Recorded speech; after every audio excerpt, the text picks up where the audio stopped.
आम्हाला आहे त्याला लाभ द्यावा, आमचा मिळतोय तो. कुणाच्या गावात गेलं काय गेलं हानमार करते. त्यात मोठी अपेक्षा म्हणजे सरकारने जे आता मुक्त बिबट्या सोडलाय ना वन्यजीव, त्याचा मोठा निर्णय घेतला. आपल्याला कोण माणूस थांबून देत नाही. फॉरेस्ट असलं तरी फॉरेस्टात थांबून देत नाही ते. अजून तरी बोलते ते हिंडू, पण अजून तरी कोणी थांबून देत नाही.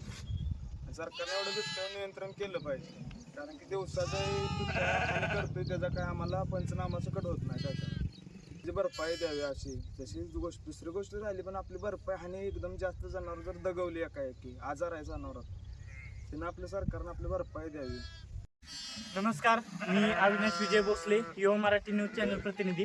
आज आपण पाहू शकता या ठिकाणी भटक्या विमुक्त जातीमधले जे मेंढपाळ आहेत ते या ठिकाणी आहेत. आणि आपण पाहू शकता की ह्यांना कोणताही एक सरकारी कोणताही निधी म्हणा किंवा कोणताही सरकारकडून कोणतीही मदत भेटत नाही.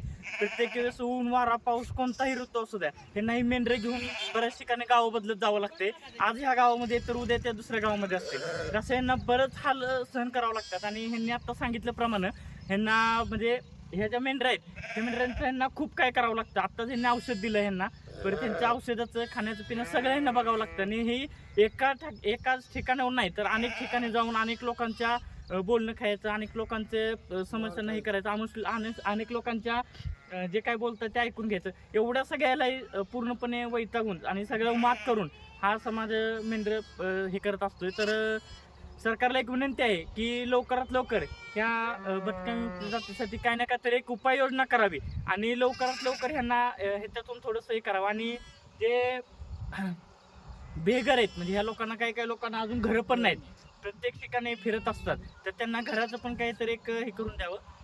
आणि या ठिकाणी जो आरक्षणाचा मुद्दा येतोय तर प्रत्येक जण आरक्षणाबद्दल बोलतोय, तर ह्या ज्या लोकांना आहे त्यांचं आरक्षणाचं काय, त्यांच्या शिक्षणाचं काय, त्यांना आरक्षण भेटत नाही, त्यांना शिक्षण नाहीये, म्हणून ह्यांची ही अवस्था कदाचित झालेली. आपण पाठीमागं पाहू शकता त्याच्यामध्ये कमी वयाचे पण आहेत, असं काही नाही की जाणकार आहेत किंवा असं. आज दादा तुमचं वय किती आहे?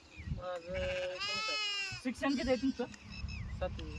ह्या दादांचं 7वी शिक्षण झालेलं आहे. असं कमी शिक्षण घेऊन अक्षरशः परिस्थितीमुळं शिक्षणाला थोडंसं हे करून आपल्याला ह्या ठिकाणी हे करावं लागते.